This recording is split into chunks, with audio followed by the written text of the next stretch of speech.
Greetings, folks. Fromark here with the Fromark Play Show as always, and this time around, I'm playing Super Mario Land, which is a game that came out on the original Game Boy in 1989.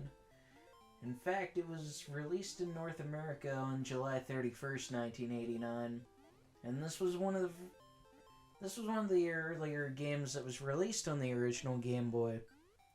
This one is just another classic side-scrolling Mario adventure.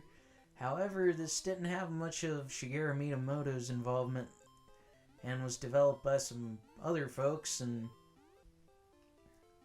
as is obviously, you can tell in some places because you got stuff like exploding Koopa shells instead of being able to just knock them out of the way, as well as some different characters and different stuff going on here. The goal here, instead of rescuing Princess Peach like you would in most Mario games, you gotta rescue Princess Daisy here. And you gotta trek through 12 different levels. And at the end of every level, there's an option to take the regular exit at the bottom floor, or if you're capable enough of making it to the bonus rooms up top. Which, because of the bonus rooms, if you're good enough at getting through the bonus rooms, you can get a lot of lives. It's easy to rack up lives in this game, though it is also easy to burn through lives in this game. Like some of my playthroughs in the past, it was kind of just dumb luck in my opinion of being able to make it through here without a lot of issue, is when I hit the record button that last time and recorded this whole playthrough in one go, I didn't really expect it to go that good. I always expect my playthroughs to go kind of disastrous because there is a such thing as the recording curse, and I'm not really the best gamer out there. And most of this stuff is just my spin on recording video games. Just as adding commentary to it is my spin on the whole commentary thing.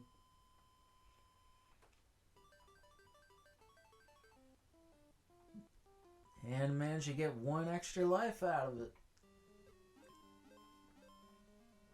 Moving right along to 1-3 here. Another really unusual thing about this game is with the Fire Mario power-up. When you launch the fireball, they just kind of bounce all over the place. Very strange.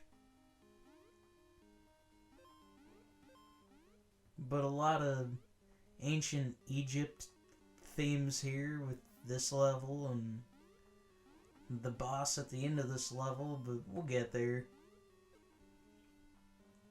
Of course, I know better than to move forward there for a second, because sometimes there'll be falling platforms in this one that will get in your way. And here's the first boss. He did hit me there, as you've seen, but I'll take him out and see what's going on at the end of this. Although I find this game kind of similar to Mario 1, it's not quite the same. And you think you're rescuing the princess, but it's not her, folks. No, it's just random enemies disguised as the princess. But yeah, this is actually a fairly short game to get through. 12 levels, 4 worlds. But I understand. This is one of the earlier Game Boy titles, and I imagine back in the day a lot of people were like, holy crap, we got Mario games we can take on the go now. Man, I wish I could have been alive to see that kind of era. The 80s, where everything was new, technology was new. Of course, this game was released in 89, so that was like at the tail end of the 80s. But still, I heard this game was actually held off on a release for a little bit just because Tetris was a more popular title on the Game Boy. Because that was one of the earliest games released on the original Game Boy, and a lot of people... Tetris is a pretty cool game. I might do a playthrough of it one of these days if I've got a few minutes to kill. Maybe that'd make a good half-hour commentary episode. And go up here to this bonus round, though. Oh yes, by the way, we are now in World 2. And I'm gonna go up here and get 2 extra lives. I can't tell you for sure what my earliest memories of playing this game are because I'm not sure if I played this one as a kid or not. I know I played the sequel, and that one's pretty good, but I don't really remember anything about it. I might play it one day on the channel. So that was one of the earliest games I remember playing on the Game Boy Color I had as a kid. Which I got my first Game Boy Color when I was like 4 years old. And I still remember playing all kinds of cool games on it because my older brother had a friend who would just let us borrow games all the time. Stuff like Pokemon Gold and Battletoads and maybe one of these days I ought to do a Battletoads playthrough on this channel. It's like one of the most notoriously difficult games of all time. So I don't know how well that would go.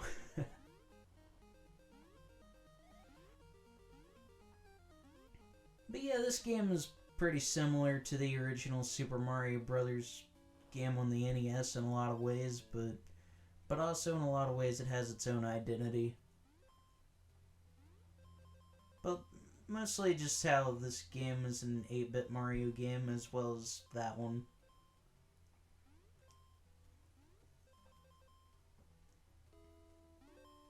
But even though it is a pretty short adventure, don't let that fool you because beginners can be thrown off by some of the stuff in this game like the controls. I feel like Mario's controls are kind of weird in this one. But I'll excuse it for being an early handheld title. Go down here and get another extra life though. And this is the third and final level in World 2. Now I was reading online that this level gets compared to a shooter that was out on the NES called Gradius. I haven't played that one yet. I did download a ROM of it. I know emulation's bad. Don't do it. But anyway, it's like a space shooter, I guess. But space shooters are pretty fun. I like that genre, even if I'm not the best at those kind of games, like Darius Gaiden and R-Type and stuff like that.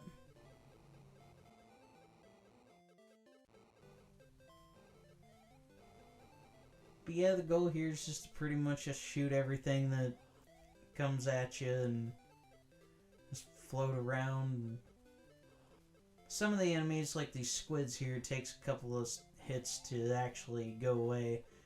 And here you have a bunch of coins that spell out Mario's name, which is pretty cool in my opinion.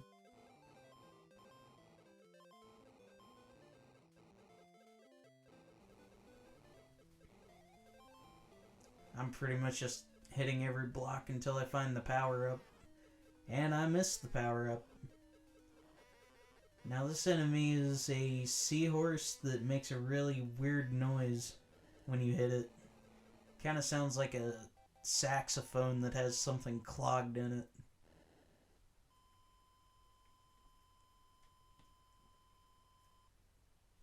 But that's gonna do it for World 2, folks. And just like how you run into all the toads at the in the first Mario game, you run into false daisies here at the end of every world in Super Mario Land. You see that squid just jumping away. And I just kind of stalled that for a minute because I wanted to drag this out to 10 minutes. But anyway, folks, that's going to do it for the first part of Super Mario Land, and I will see you all in part 2.